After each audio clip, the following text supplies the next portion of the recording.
यकीन नहीं हो रहा है कि मैं ही आज यहाँ पे खड़ा हूँ। बहुत बेसब्री से इंतजार था इस दिन का, जिस दिन हमने बिजनेस की शुरुआत की थी उस वक्त से इंतजार था, और वक्त सामने आके खड़ा हो गया और विश्वास नहीं हो रहा है कि मैं ही इस स्टेज पे खड़ा हूँ आज। Thank you. एक बात बोलूंगा, इस दुनिया में बोला जाता है कि ईश्वर की मर्जी के बगैर एक पत्ता भी नहीं हिलता, हाँ कि ना? सबसे पहले मैं उस डिवाइन पावर को, परम पिता परमेश्वर को धन्यवाद देना चाहूंगा, जिन्होंने आज 29 जुलाई का एक योग बनाया, जिसकी वजह से हम सभी यहाँ पे उपस्थित हैं और ये डायमंड शिप में यहाँ पे मौजूद है। अगर ऊपर वाला चाहता नहीं तो ये पॉसिबल नहीं हो पाता। सारे लोग इस बात को मानते हैं कि ऊपर वाले की मर्जी के बगैर पत्ता नहीं हिलता, हाँ कि ना?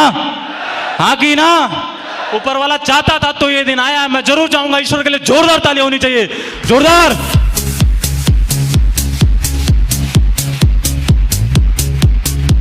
Thank you. धन्यवाद मेरे पेरेंट्स का, मम्मी पापा का, जिन्होंने बड़े प्यार से पाला है मुझे। इतना अच्छा बचपन उन्होंने दिया, कभी प्रॉब्लम होने नहीं दिया। हमारे घर में बहुत सारी समस्याएं हुआ करती थी। अगर मैं परिवार की बात करूं, फैमिली की बात करूं, मैं हूं, भाई मेरा बैठा हुआ है, पापा मम्मी हैं, 4 मेरी बहन है। उस परिवार में मेरे पिताजी का एक ड्रीम था कि लड़के को पढ़ाएंगे और पढ़ा लिखा के कुछ बड़ा करवाएंगे। उनके दिमाग में बात सिर्फ और सिर्फ इस वजह से थी क्योंकि मेरे पिताजी भी कुछ करना चाहते थे, कुछ बड़ा करना चाहते थे, लेकिन हमारे बाबा के पास इतना पैसा नहीं था कि उनकी पढ़ाई कंप्लीट करा पाए। उनके दिमाग में कसक था, पैसा नहीं था तो उनके दिमाग में कसक था कि हमने उस लेवल पे पहुंच पाए तो क्या फर्क पड़ता है, लेकिन एक बार बेटे को पहुंचाना है। तो उन्होंने जो भी जीवन में कमाया, जो भी वॉटेवर, आपको मैं बताता हूं, मेरा घर झोपड़ी का घर है, 4 बहन 1 भाई, मम्मी पापा, आय का कोई संसाधन है नहीं, खेती कुछ है नहीं, जो थी वो बंटवारा हुआ नहीं तो अपने को मिला नहीं, तो दुनिया भर की समस्या हुआ करती थी। लेकिन पिताजी ने कभी इस चीज को देखा नहीं कि मेरे बाद भी उनकी 4 बेटियां हैं। सिर्फ एक ही बात वो बोला करते थे, अरविंद मैं आपको बताता हूं, जिस ब्लॉक का मैं रहने वाला हूं, भौगोलिक ब्लॉक पड़ता है मेरा, संत कबीर नगर के अंदर जिस ब्लॉक का मैं रहने वाला हूं, उस इलाके की मैं बात करता हूं। उस वक्त में जब मैं पढ़ाई करता था, पिताजी मुझे साइकिल से बैठा के छोड़ा करते थे। बहुत सारे रईस लोग वहां पे रहते थे, लेकिन किसी का बच्चा वहां पे पढ़ता नहीं था। आता जाता, जब भी मैं घर पे आता जाता था तो हर आदमी एक ही बात बोलता था, यादव जी अपने लड़के को लेके सती हुए हैं, ध्यान नहीं देते हैं, धूप है, बरसात है, सिर्फ लड़के के पीछे दीवाना हो रखे हैं। और पापा को भी लोग बोलते थे दुनिया भर की बातें, तो पापा एक ही बात बोलते थे, बोले अरविंद ये जो लोग बोल रहे हैं इनको बोलने दो, हम जहां पे हैं, जो हमारे परिवार में जो जिल्लत है, जो दिक्कत है, हम सिर्फ तभी बाहर आ सकते हैं जब तू कुछ बड़ा करके दिखाएगा। रिश्तेदारों में भी जब भी मैं जाता था, किसी भी जानने वाले व्यक्ति से मिलता था, हर आदमी एक ही बात बोलता था, पिताजी आपके बहुत मेहनत करते हैं, मेहनत बेकार नहीं होनी चाहिए पिताजी की, और कुछ जल्दी से बड़ा करके दिखाओ आप। तो मैं छोटा था, मेरे बस की बात नहीं थी, मैं समझ भी नहीं पाता था उतनी बातों को, लेकिन हर व्यक्ति ये बात बोलता था तो दिमाग में एक बात रहती थी, यार कुछ बड़ा करना है। जैसे तैसे करके पढ़ाई हुई, और मैं भी बताता हूं, पढ़ाई करने के लिए भी हम अफोर्ड नहीं कर सकते थे। आईसीएसई बोर्ड में मैं पढ़ता था, जहां पे पॉसिबल नहीं था कि मजदूरी करके लड़के को वहां पे पढ़ाया जाए। धन्यवाद देता हूं मैं अपने पिताजी का, कभी किसी चीज की कमी नहीं महसूस होने दी। घर में खाना बन रहा है कि नहीं बन रहा है, हमारे परिवार में ऐसे बहुत सारे दिन रहे हैं कि हमने गेहूं तो उबाल के खाया है, लेकिन अगर ड्रेस चाहिए तो टाइम पे ड्रेस आके अवेलेबल था, फीस जमा करनी है तो टाइम पे फीस जमा होती थी। उन्होंने कभी ये बात एहसास नहीं होने दिया कि बच्चा गेट के बाहर खड़ा रहेगा। बहुत मेहनत करा उन्होंने। सिर्फ जब भी मैं उनको मिलता था, जब भी मैं उनको देखता था, तो सिर्फ एक ही बात होती थी, साला अंदर से एक बात रहती थी, यार कुछ बड़ा करके दिखाना है, लेकिन उसमें मैं खरा नहीं उतर पा रहा था। पढ़ाई लिखाई जैसे तैसे हुई, 9th हुआ, हाई स्कूल हुआ, बहुत बार तो ऐसी इतनी दिक्कत हुई कि ब्याज पे पैसा लेके एडमिशन कराया गया। कभी किसी से मांगा जाता था, कभी किसी से मांगा जाता था, लेकिन व्यवस्था हो नहीं पाती थी। जैसे तैसे करके पढ़ाई हुई, हाई स्कूल में पास हुआ, इंटर किया। पिताजी का सपना था, डॉक्टर बनाना चाहते थे, इंटर किया मैं। अपीयरिंग इंटर में मेरा सीपीएमटी में सिलेक्शन हो गया, और सिलेक्शन होने के बाद आप सोच के देखिए, जिस परिवार में खाने की व्यवस्था नहीं है, गेहूं उबाल के खाया जाता था। हमारे घर में बहुत सारे ऐसे दिन हुआ करते थे, दूसरे के वहां से रात में 9-9 बजे आटा मांग के आता था।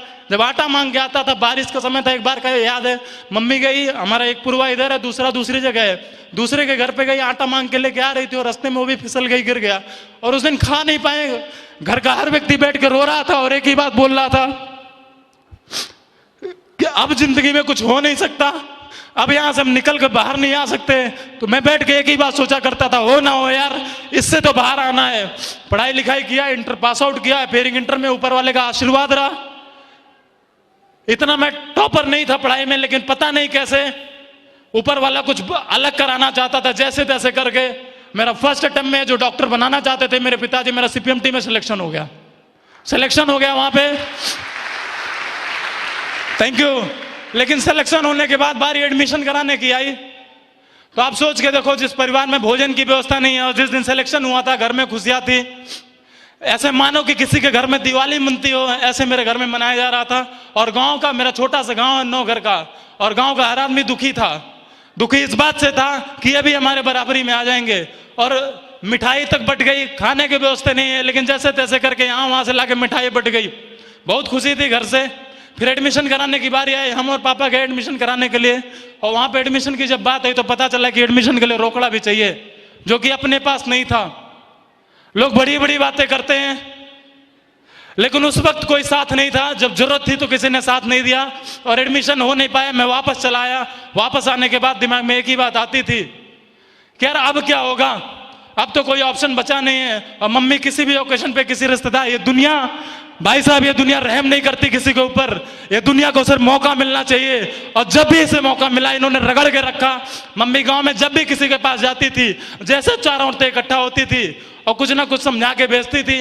रिलेटिव्स के वहां जाती थी तो लोग ऐसा नहीं कि खुशी ला दे, जो दुख है उसको कम कर दे, उसको बढ़ा के रखते थे। वो जाके जब भी किसी के वहां जाती थी तो हर आदमी एक ही बात बोलता था, बिटिया बड़ी हो गई है। मेरे से बड़ी मेरी 2 बहन है और मेरे से छोटी मेरी 2 बहन है। लोग बोलते थे बिटिया बड़ी हो गई है। और जब हर आदमी मम्मी को बोलता था, जितनी मेरी मम्मी को समझती उतना वो करती थी। जब हर आदमी ये बात को बोलता था तो मम्मी आती थी, पिताजी के सामने बैठती थी, और बैठ के जो बात वो बोलते थे वही बात बोल के पिताजी से लड़ती थी।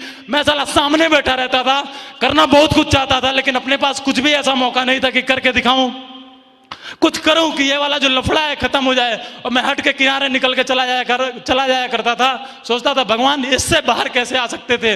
जो इन्होंने पढ़ाया वो भी खत्म हो गया, अब हमारे पास कोई ऑप्शन नहीं है, कोई मौका नहीं है, अब क्या होने वाला है। और लोग जब बात करते थे, रिश्तेदार ऐसे बात करें, आदमी बोलता सर क्या जरूरत है इतनी दम लगाने की, जीवन मिला है, जीना चाहिए, क्या जरूरत है पैसे कमाने की, क्यों पैसे पैसे की आप बात करते हो। लेकिन भाई साहब मैं एक ही बात बोलता हूं, उस वक्त तक आपको पैसे की जरूरत नहीं है। जब तक आपको जरूरत नहीं है उस वक्त तक पैसे की जरूरत नहीं लगती है। लेकिन जिस दिन पैसे की जरूरत होगी, जो भी बंदा बोलता, कोई व्यक्ति आपका साथ देने के लिए तैयार नहीं है। क्या बोलते हैं सारे लोग? क्या बोलते हैं सारे लोग? जब जरूरत पड़ी तो किसी ने साथ नहीं दिया, और उसके बावजूद लोग ताने मारा करते थे कि बहन की शादी करना, बोला यादव जी बिटिया की शादी करना। मेरा एक रिश्तेदार था, उसने बोला शादी होगी तो हम टेंट लगा देंगे, किसी ने बोला साला बर्तन दे देंगे, कोई बोला कि मंदिर में शादी कर दो। यहां तक लोग बात किया करते थे, और ये सुन के हम खड़े रहते थे। नाकाम थे, कुछ कर नहीं सकते थे, मौका था नहीं, क्या करे जिंदगी में। लेकिन थैंक्स गॉड ये बिजनेस सेफ शॉप बना हुआ है ऐसा कि एक नॉर्मल आदमी को लाके यहाँ पे ला सकता है। और उस समय मैं सोच रहा था कि अब जिंदगी में कोई मौका नहीं है।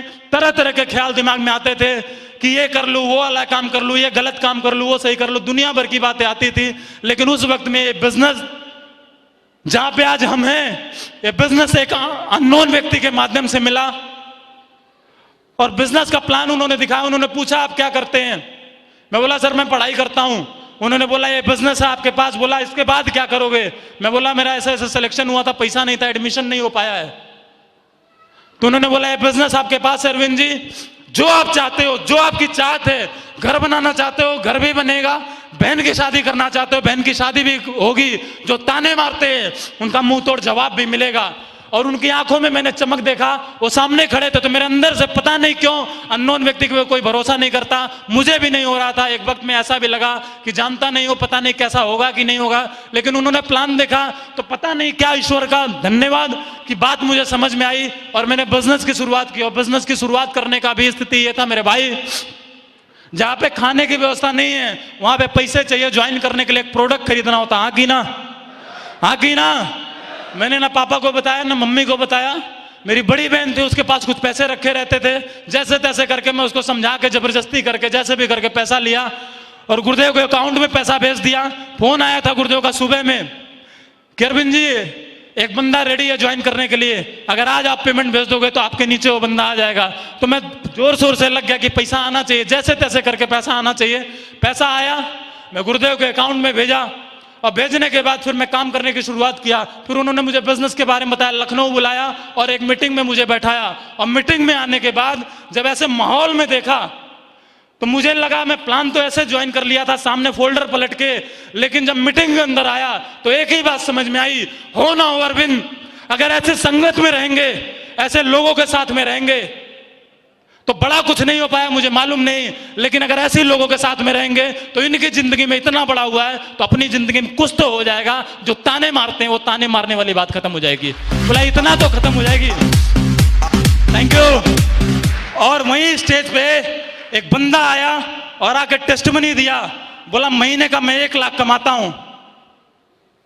बात मुझे कुछ नहीं समझ में आई, लेकिन वो बात मुझे परफेक्ट बैठी। मैं देखा उसको और अपने आप को, ठीक हूबहू मेरी तरह बंदा था। वो भी बताया मैं ज्यादा पढ़ा लिखा बंदा नहीं हूं, इंटर पास आउट हूं। मैं बोला मैं भी इंटर पास आउट हूं।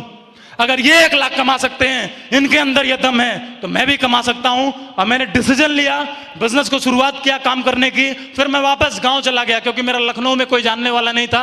मैं वापस अपने गांव में चला गया इस बिजनेस के बारे में लोगों से बताने।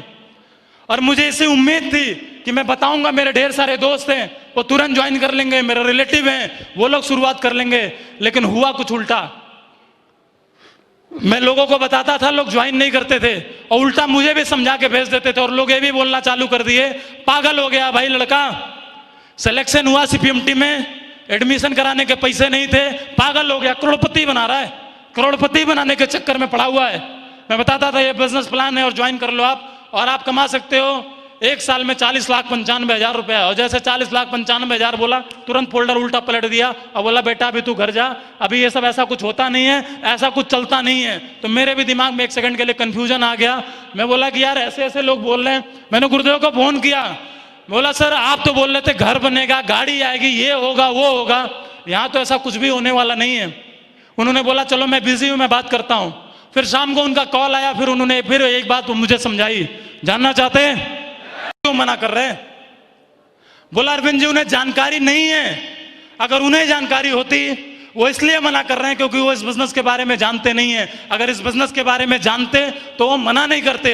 लोग सलाह देते थे कि ऐसे नहीं करना है, वैसे नहीं करना है, तो फंस गया, ये नहीं हो पाएगा, वो नहीं हो पाएगा। तो गुरुदेव ने एक ही बात बोली सलाह माननी है अरविंद तो सलाह ऐसे व्यक्ति की मानो जो उस सेक्टर में सफल हो। उन्होंने एक एग्जाम्पल दिया, दुनिया का महान क्रिकेटर विराट कोहली जी हैं और एक बंदा बैठता है, रिक्शे चलाने वाला बंदा बैठता है और सामने बैठ के बोलता है टीवी में, बोलता 6 मारने वाली बॉल थी और साले ने मिस कर दी। हाँ की ना?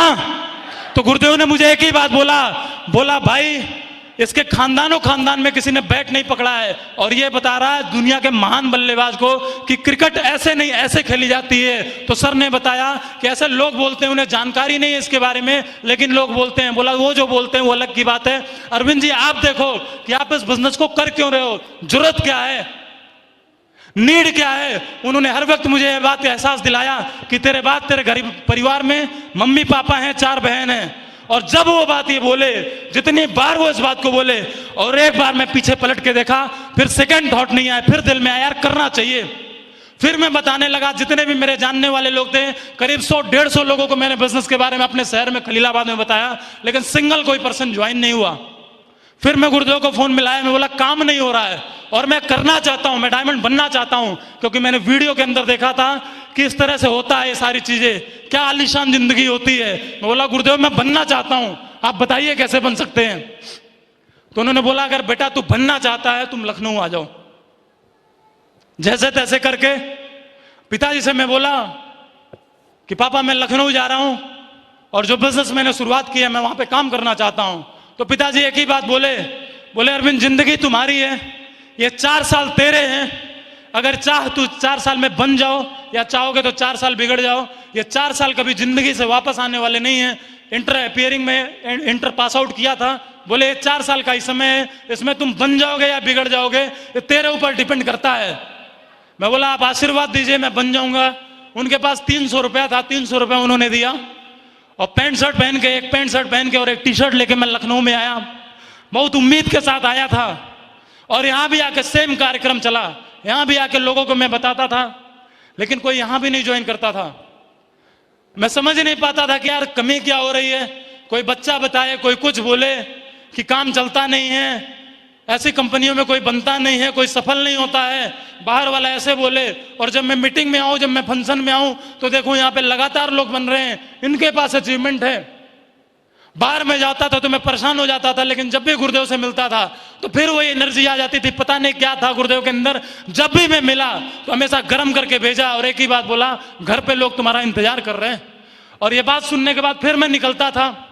काम किया, मैं काम चला नहीं। 8 महीना, 7 महीना, 8 महीना, 9 महीना, 10 महीना निकल गया। 8 महीने बाद उस बिजनेस में मेरा चेक बना था, ज्वाइन किया था। 8 महीना लगा था मुझे 1000 रुपए इस बिजनेस में कमाने के लिए।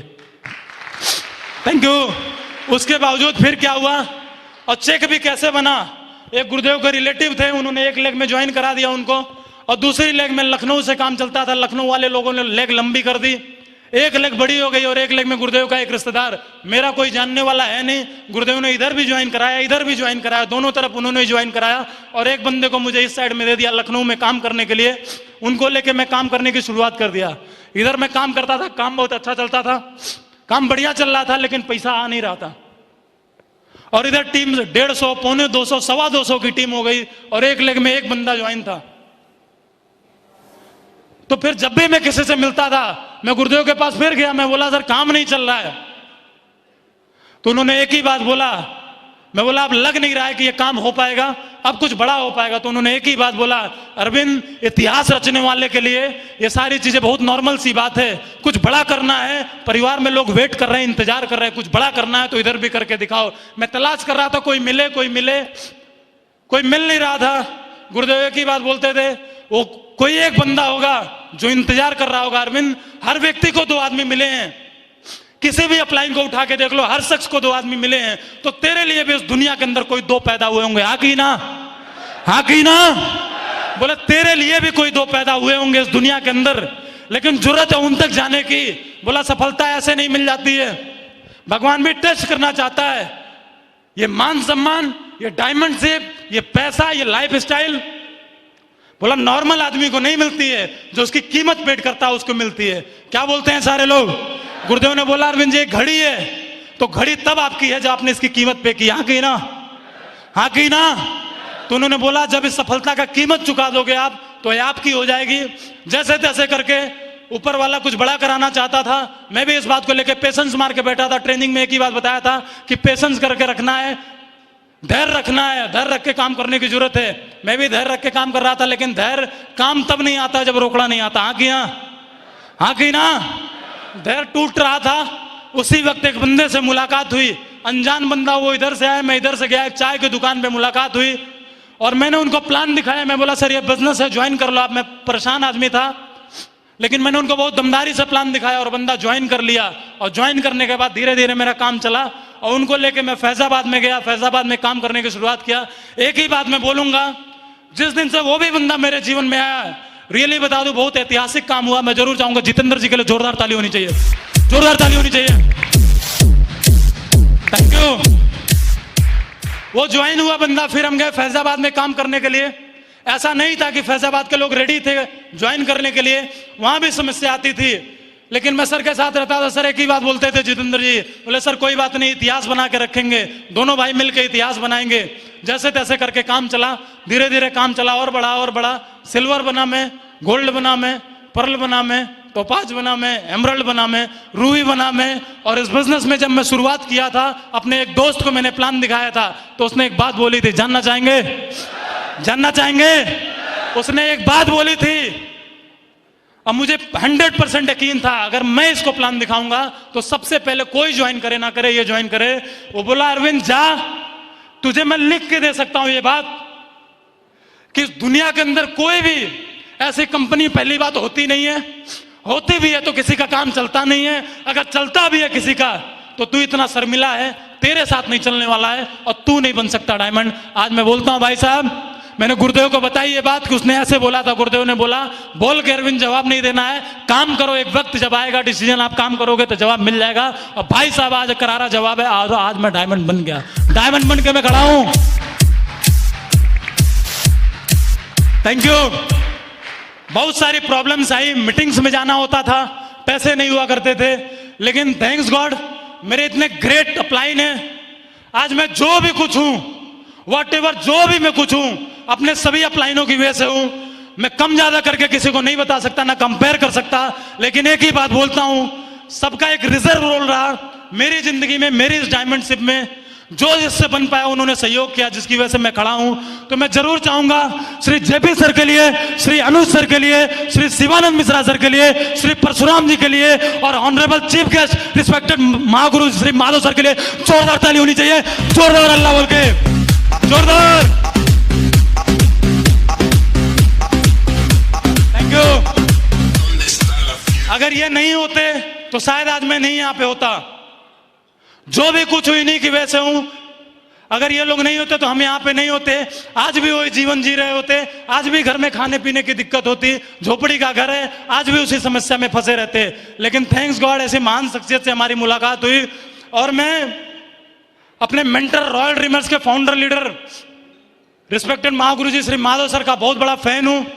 गुरुदेव को शायद याद हो ना याद हो, लेकिन एक बार का वक्त है, मैं गोरखपुर में एक प्रोग्राम में गया था और उस फंक्शन में जाने के बाद करीब मेरी 450 की टीम थी। उस वीक में हाईएस्ट सेल में भेजा था, फैजाबाद से 52 सेल भेजा था एक वीक के अंदर।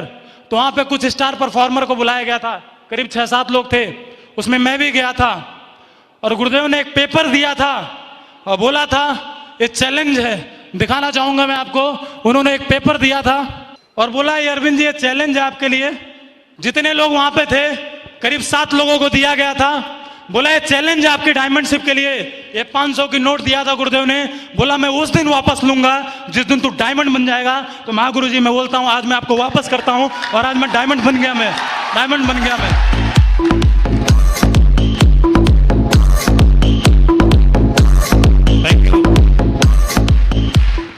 चलो ये 500 रुपए के नोट से टाइगर डायमंड बन गया, तो अभी इसको भी तुम्हें अपने पास रखना है और इससे कोई और तुमको डायमंड बनाना है। सब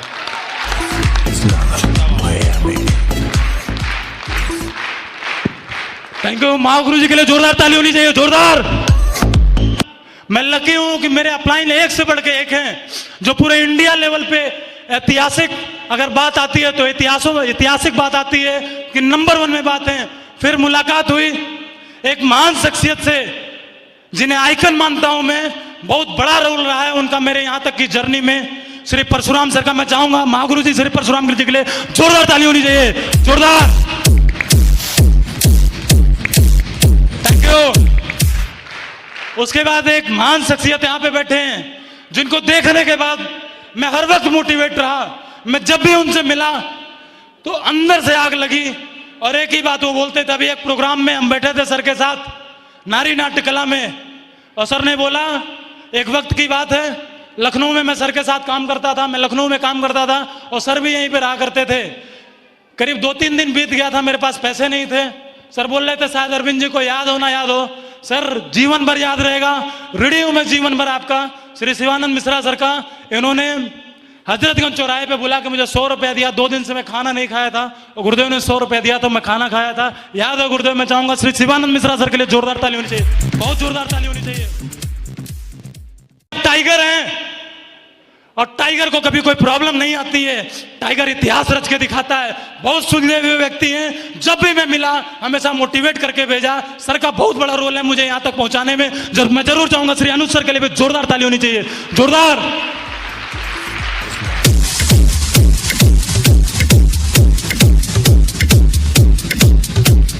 थैंक यू। और बात करूं एक व्यक्तित्व की, आज मैं यहां पे हूं, जो भी कुछ हूं, शायद उन्होंने भरोसा नहीं दिखाया होता तो मैं यहां पे नहीं होता। मैं बोलता हूं आपको, आदमी इस बिजनेस के बारे में क्या समझता है, क्या जानता है, मुझे पता नहीं है, लेकिन शायद ही कोई अनजान व्यक्ति को अपने घर में बुलाए। क्या बोलते हैं सारे लोग? शायद ही कोई अनजान व्यक्ति को अपने घर में बुलाए। गुरुदेव ने लखनऊ में मुझे बुलाया था और अपने घर पे रखे हुए थे। कभी बेटे से कम माना नहीं। मैडम भी बैठी हुई है, मां की तरह प्यार मिला। और मैं घर पे रहा करता था, मैं काम करता था, काम चलता नहीं था। 3-4 महीना मैं गुरुदेव के घर पे रहा। उसके बाद प्रॉब्लम होती थी क्योंकि रात में हम देर से आया करते थे, वापस हम देर से आते थे। गुरुदेव का जब छुट्टी होती थी, ऑफिस से फ्री होते थे, उस टाइम हम दोनों लोग साथ में निकलते थे, बिजनेस के बारे में बताते थे। क्योंकि मैं काम करता था, लोग टहला दिया करते थे, गुरुदेव साथ में रहते थे, रिजल्ट थोड़ा ज्यादा आया करता था, तो मैं वेट करता था। जब वो आते थे तो मैं उनके साथ निकलता था, बाकी दिन में मैं सिंगल काम करता था। तो जब तक मैं घर पे था तब तक कोई प्रॉब्लम नहीं हुई, ना कभी खाने की दिक्कत हुई, ना कभी पीने की दिक्कत हुई, ना पहनने की दिक्कत हुई। जो था वो व्यवस्था करके रखते थे। लेकिन उसके बाद उन्होंने बोला कि यार अरविंद, प्रॉब्लम हो रही है, बिजनेस बड़ा करना है, एक रूम ले लेते हैं तुम्हारे लिए। लखनऊ में एक रूम ले लिया गया, और रूम भी दूसरे का रूम था, सारा सामान उसका था, मेरा सिर्फ मेरी शरीर थी और मेरा एक पैंट शर्ट था, मेरी एक टी शर्ट थी, बस इतना मेरे पास था। ठंड का समय था और वहां पे मैं रहने लगा। उसके घर में भी एक रजाई हुआ करती थी, और साला रजाई भी ऐसी थी कि बीच से रजाई पूरी, आप मतलब कोने से कहीं से फटी हो तो चल भी जाती थी, लेकिन बीच से वो पूरा जल गई थी। तो मैं रात में सोया भी करता था तो पूरे हाथ पैर मोड़ के और उसको जिस तरह भी सटा के सोया करता था। घर पे रहता था मैं गुरुदेव को, ना कभी खाने की दिक्कत, कभी खाने की प्रॉब्लम नहीं हुआ करती थी, सारी चीजें बढ़िया हुआ करता था। लेकिन जब मैं वहां पे रहने लगा तो बहुत प्रॉब्लम हुआ करती थी।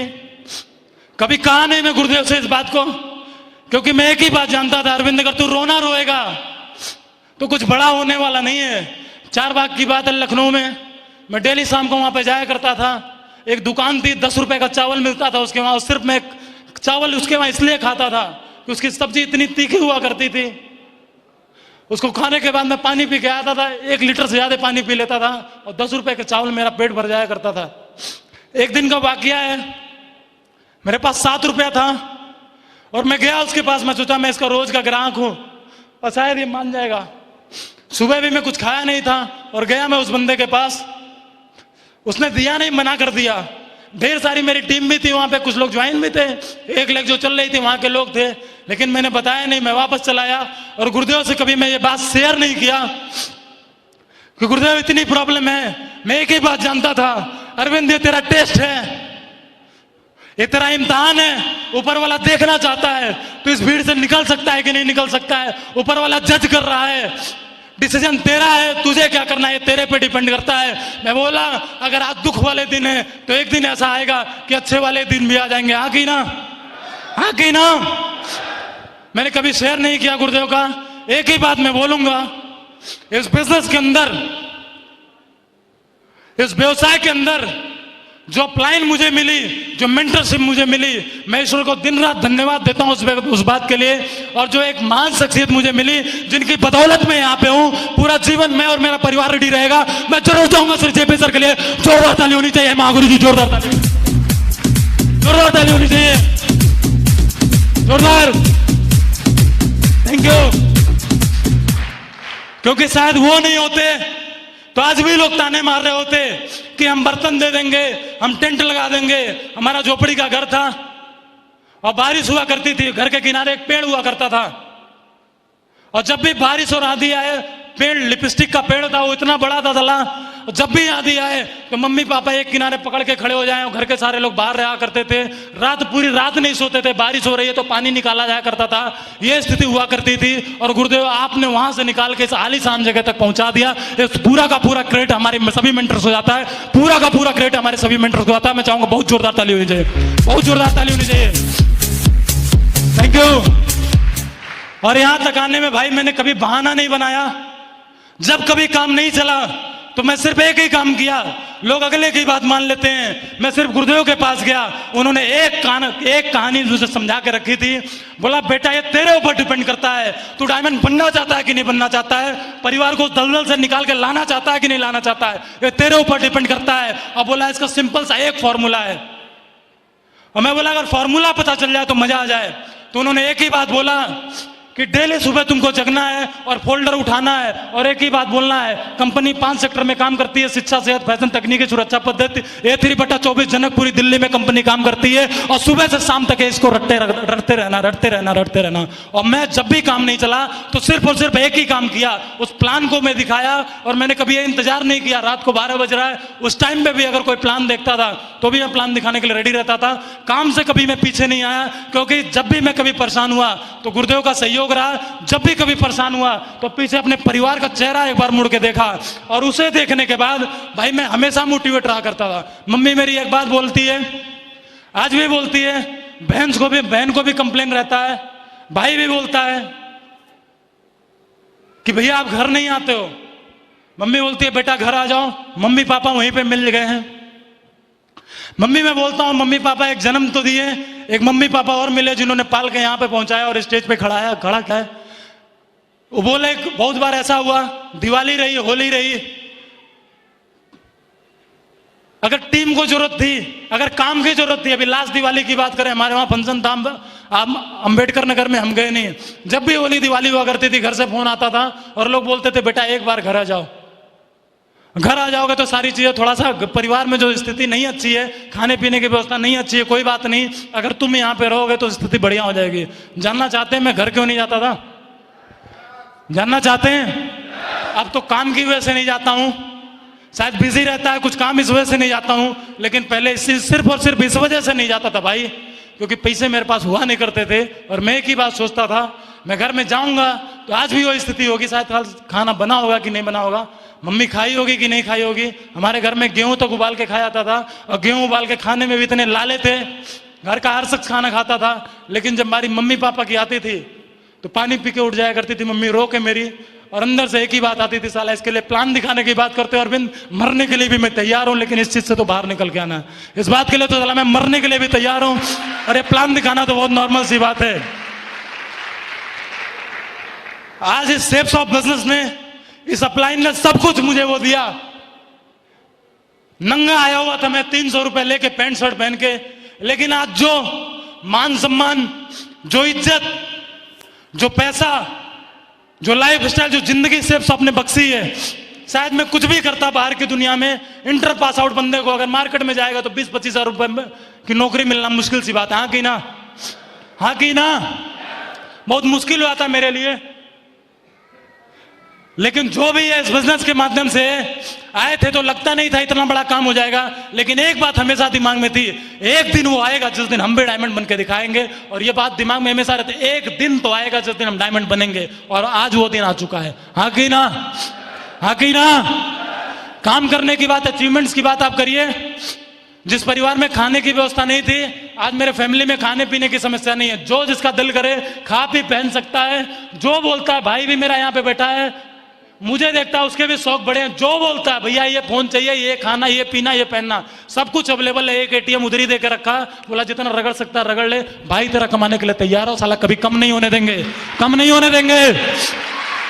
Thank you. खाने पीने की समस्या खत्म हो गई। सबसे बड़ी, अगर इस बिजनेस के माध्यम से सबसे बड़ा अचीवमेंट मुझे कोई मिला है तो सबसे बड़ा अचीवमेंट मेरा यही है कि जो लोग मार्केट में ताने मारते थे, बहन की शादी मंदिर में होगी, हम बर्तन देंगे, हम टेंट देंगे, आज भी लोग वो वही हैं। और तब से मैं आज तक मिला नहीं, जब से मैं शेप्स ऑफ बिजनेस में ज्वाइन किया, आज तक मैं किसी रिश्तेदार से नहीं मिला, सिर्फ एक ही बात दिमाग में थी, ना किसी जानने वाले से मिला। गांव में भी गया तो रात में घर गया और सुबह घर से वापस निकल के आया। बहुत बार हुआ है, गुरुदेव सामने बैठे हैं, बहुत बार हुआ है। एक बार गुरुदेव का फोन आया दिवाली के दिन, दिवाली के सेकंड डे में, आज दिवाली खत्म हुई, दूसरे दिन कोई कहीं जाता नहीं, गुरुदेव का फोन आया, बोले कहाँ हो टाइगर? बोला गुरुदेव मैं लखनऊ में हूं। बोला आज तो कम से कम रुक जाते। मैं बोला रुक तो जाता, लेकिन ये लोग हैं, घर में रुकूंगा भी तो रुकने नहीं देंगे, क्योंकि वो अपनी आदत से बाज नहीं आते थे, वो जब भी मिलते थे तो ताने मारा करते थे। बोला कोई बात नहीं गुरुदेव, एक वक्त ऐसा आएगा कि इतिहास बना के दिखाएंगे। हाँ की ना? हाँ की ना? और सबसे बड़ा कोई अचीवमेंट इस बिजनेस के माध्यम से मैं लिया हूं, तो मैं इस बिजनेस में काम करके, जो मार्केट में तरह तरह की बकवासबाजी करता है ना, बहन हमारी है, साला चिंता दूसरे क्यों है, बेटी हमारे पिताजी की है, हमें चिंता है भाई, अगले को चिंता होगी कि हमें होगी, हमें चिंता है इस बात की कि हमारी बहन बड़ी है, पिताजी को चिंता है कि बेटी है हमारी। अब बड़ी हो गई है, शादी करना चाहिए। लेकिन हमसे ज्यादा फिक्र वो मार्केट में लोग करते थे, क्योंकि सिर्फ उनके बतौलेबाजी करनी थी। साला उनका मुंह बंद करके रखा। इस बिजनेस से अगर सबसे बड़ा कुछ कमाया तो एक बहन की शादी कर दिया यहाँ पे, और धूमधाम से किया हूं, धूमधाम से। Thank you. और आज भी लोग बोलते हैं एक की करके शांत हो गया, दूसरी बहन है कर नहीं रहा है। आज मैं एक ही बात बोलता हूं, आज अपने पास पैसा है, जब दिल करेगा जो बहन चाहेगी, जिस तरह से करना चाहेगी उस तरह से शादी कर सकता हूं। आ गई ना, उस तरह से कर सकता हूं। और मैं बोलता हूं आपको भाई, देखी जा रही है शादी, आप भी लोग यहीं पे हैं, और वो जो बोलते थे वो भी लोग वहीं पे हैं। इसी साल नवंबर में शादी करूंगा, और इतनी धूमधाम से करूंगा कि शायद उस जवार का कोई व्यक्ति शादी किया उस तरह से। इतना धूमधाम से करूंगा मैं। ये ड्रीम है मेरा, ये ड्रीम है मेरा। मैं काम करता था तो हर वक्त यही बात सोचता, जब भी कोई ना बोलता था तो मैं एक ही बात याद करता था, उस व्यक्ति का चेहरा, याला वो क्या बात कर रहे होंगे, क्योंकि मैं घर पे प्रेजेंस नहीं हूं। वो तरह तरह की बात करते थे, उल्टा पुल्टा ये कर रहा होगा, वो कर रहा होगा, दुनिया भर की बातें। खैर वो उनकी सोच है, उनकी बातें, उससे मुझे कोई फर्क नहीं पड़ता है। सिर्फ और सिर्फ एक ही बात ही है कि हमें बड़ा करके दिखाना है। आगे यहाँ बहन की शादी कर दिया, खाने पीने की समस्या नहीं है, जो चाहते हैं सारी चीजें हो जाती है। फिर दिमाग में एक बात आई, पैदल आया था इसी लखनऊ में, मैं पैदल चल के मैं बिजनेस किया, पैदल घूम के पूरा लखनऊ शहर, भाई साहब पूरा लखनऊ शहर। रेयर केस में शायद कोई ऐसी गली बची हो जहां पे मैं पैदल नहीं गया हूं, तो पूरे लखनऊ को पैदल नाप दिया हूं। पूरे लखनऊ की बात कर रहा हूं, पैदल नाप दिया हूं पूरे लखनऊ को। Thank you. फिर काम किया, थोड़ा सा पैसा आया। मेरा ड्रीम था, जब मैं पढ़ता था तो मेरा एक दोस्त अमीर घर का लड़का था, वो बाइक से आता था, पल्सर बाइक से आता था, ब्लैक कलर की। और तब से मेरे दिमाग में एक बात थी, जीवन में कभी भी पैसा कमाऊंगा तो एक बार मोटरसाइकिल खरीदूंगा और ब्लैक कलर की पल्सर खरीदूंगा। पैसा आया, इस बिजनेस में काम किया मैंने। सबसे पहले अगर कुछ मैं खरीदा तो एक पल्सर बाइक खरीदा अपनी। इस बिजनेस में काम करके एक बाइक खरीदा मैं। Thank you. फिर काम थोड़ा और बढ़ा, काम और चला। फिर एक ही बात दिमाग में आई कि यार अब गाड़ी होनी चाहिए, कार होना चाहिए, क्योंकि जो भी लीडर्स काम कर रहे थे सबके पास कार थी। और एक ही बात हम बोलते थे, ट्रेनिंग में भी एक ही बात बोलते थे, आप इस बिजनेस में काम करेंगे तो कार आएगी। हाँ की ना, हाँ की ना। तो भाई साहब, जो लड़का पैदल लखनऊ में घुमा करता था, आज के समय में 11,67,000 की कार मेंटेन करता, रेड कलर की, साला बाहर खड़ी है, कांटे वाली कार, धमाकेदार। 11,67,000 की गाड़ी से चलता हूं मैं। और गाड़ी भी लाके ना, मैंने बहुत सारे लोगों को ऐसा देखा लखनऊ में, 5-5 साल से गाड़ी है और गाड़ी चली है 6,000 किलोमीटर। बाहर गाड़ी खड़ी है, मीटर देख के आओ आप। 10 मई को खरीदा था मैं, 2017 में 10 मई को आया था, 45,000 किलोमीटर रगड़ दिया गाड़ी को। 45,000 किलोमीटर चला दिया। गाड़ी रखने के लिए नहीं लाया, चला के दिखाया। ये नहीं था कि सेफ साहब से एक बार पैसा आ गया और एक बार पैसा आने के बाद हमने गाड़ी खरीद ली और खरीद को उसको शोरूम में लगा दिया। गुरुदेव ने एक ही बात बोला टाइगर ये सिर्फ सीखने के लिए आई है और रगड़ के इसको चलाना है। धुआंधार तरीके से चलाते हैं। मार्केट में आदमी बड़ी बड़ी बात करता है, मेरे पे घर है, मेरे पे गाड़ी है, फलाना है, धमाका है, लेकिन है और संडे निकलती है। हाँ की ना, हाँ की ना। कुछ लोग भाई साहब ऐसी गाड़ियां हैं सिर्फ संडे को निकलती हैं, बच्चों को बिठा के आइसक्रीम 10-90 पे और 10-90 से वापस, और कहीं चलती नहीं है। और 5 साल में भी मीटर देखोगे तो साला 4,000 है, 4,000 है मीटर उनका, और इधर 45,000 है सेफ साहब का टाइगर का। सही है। फिर एक कसक और थी कि मेरे पास घर नहीं है, मेरा झोपड़ी का घर है। तो घर में जहां पे घर है गांव में, वहां पे अभी कुछ बटा नहीं है और दुनिया भर के पंगे हैं। मैं बोला ज्यादा पंगा लेने की जरूरत नहीं है। गुरुदेव से मैंने बात किया, मैं बोला मजा नहीं आ रहा गुरुदेव रेंट उंट पे रहने पे। तो बोला बताओ क्या करना है। एक दिन हम लोग गए थे, असली वाकया मैं बताता हूं। एक दिन हम लोग गए थे रेंट पे रूम देखने। आप देखो इस बिजनेस की पावर कितनी है। रेंट पे रूम देखने गए थे, एक बंदा मुझे बताया, जहां पे मैं रहता हूं, उन्होंने बताया कि भैया वहां पे जाओ, आपको रेंट पे फ्लैट मिल जाएगा। हम लोग गए फ्लैट देखने के लिए और फ्लैट को देखा गया तो पसंद आ गया। आप सोच के देखो, जिस लड़के को लखनऊ में खाने की व्यवस्था नहीं थी, खाने के लिए परेशान हुआ करता था, फ्लैट देख के आए। मैं बोला गुरुदेव पसंद है। बोले क्या करना है। मैं बोला अपना हो जाए तो बढ़िया है। गुरुदेव ने बोला डन है। तो भाई साहब मैं बताता हूं, जो लड़का नंगा भूखा आया था, आज के समय में 35 लाख के फ्लैट का मालिक है। 10 तारीख को रजिस्ट्री कराया, 35 लाख का फ्लैट है। 35 लाख का फ्लैट में रहता हूं। Thank you. सेफ साहब ने सब कुछ दिया है, जितना मैं रियली बता दूं, इतना मैंने कभी सोचा भी नहीं था कि ये सारी चीजें हो सकती है, लेकिन सब कुछ इस बिजनेस ने मुझे दे दिया है। थैंक्स गॉड, सभी मेंटर्स का, पूरी टीम का। जिनकी वजह से सारी चीजें सब कुछ पॉसिबल हो पा रहा है, हाँ कि ना।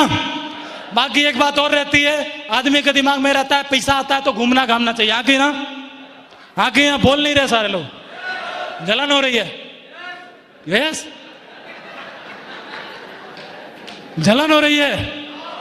बोला घूमने घामने की बात है तो महागुरु जी लोग इतने विजनरी हैं कि हम सोच भी नहीं सकते। घूमने घुमाने की बात आप करो, पूरे भारत में हमारे पास ये व्यवस्था नहीं थी कि 400-500 के रूम में रह सके, रजाई फटी है तो रजाई खरीद सके ओढ़ने के लिए, और गुरुदेव लोगों ने 5 स्टार होटल में दुनिया भर के घुमा के रख दिया। और एक ड्रीम था मेरा बचपन में, जब मैं हवाई जहाज को देखता था तो मेरा एक ड्रीम था, एक बार जिंदगी में कभी भी पैसे कमाऊंगा, स्थिति कुछ भी रहेगी, कुछ भी स्थिति रहेगी, जिंदगी में कभी भी पैसे कमाऊंगा तो हवाई जहाज में बैठना है। और कुछ लोग हवाई जहाज में बैठने का ड्रीम ऐसे पूरा करते हैं, बोला एक बार टिकट कटा लिया, लखनऊ से बैठा दिल्ली उतर गया 55 मिनट में, और दिल्ली से बैठा लखनऊ उतर गया, हाँ कि ना। और कुछ तो ऐसे भी होते हैं, बोला इधर से जाऊंगा ट्रेन से, उधर से आऊंगा फ्लाइट से, और एक ड्रीम अपना पूरा हो गया कि जहाज में बैठ गया, हाँ कि ना, हाँ कि ना।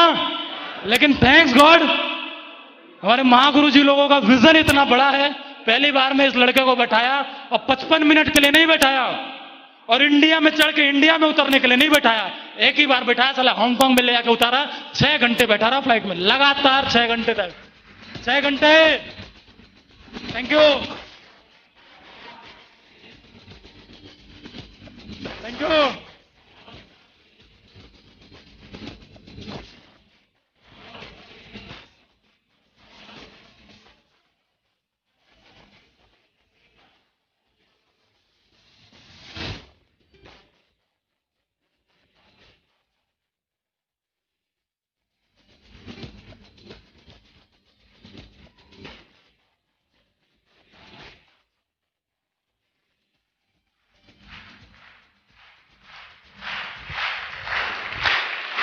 Thank you. इंडिया में बहुत घूमा, विदेश यात्रा भी कराई महागुरु जी ने लोगों ने, हांगकांग गया, मकाऊ गया, चाइना गया। अभी रिसेंट आपको बात बताता हूं, आज डायमंड शिप है, 26 तारीख को आया हूं मैं। कहां से आया हूं जानना चाहते हैं आप? जानना चाहते हो आप? बोला जाता है, और मैं इस बात को वहां से आने के बाद बोलता हूं, अगर इंसान को जन्म मिला है ना, लोग बोलते हैं धरती का स्वर्ग माना जाता है, स्विट्जरलैंड को बोलते हैं धरती का स्वर्ग माना जाता है। मालूम है ये बात? मालूम है ये बात?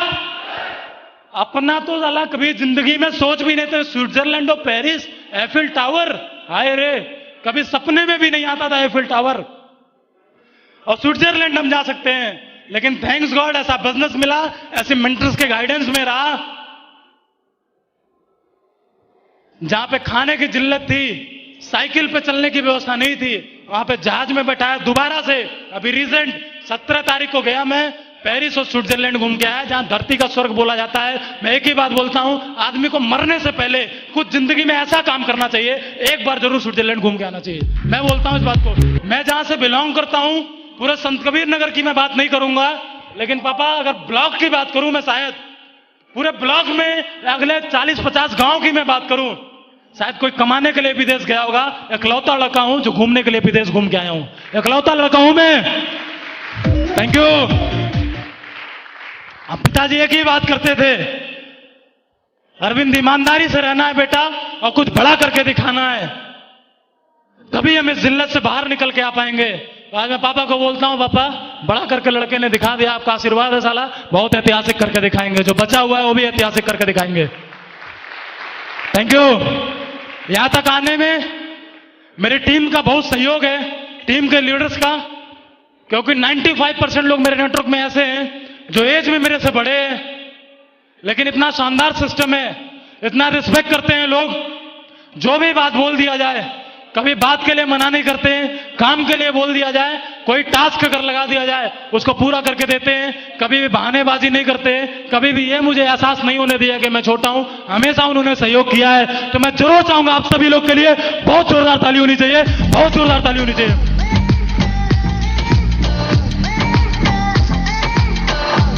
Thank you. कमिटमेंट की मैं बात करूं, आज तक एक ही बात सुना था और ढेर सारे लोग को देखा था डायमंड बनते हुए, हाँ कि ना? आज खुद रियली बता दूं, खाना दूसरा कोई खाए तो मजा आता नहीं है, पेट में अपने जाएगा तो ही मजा आएगा। क्या बोलते हो सारे लोग? क्या बोलते हैं सारे लोग?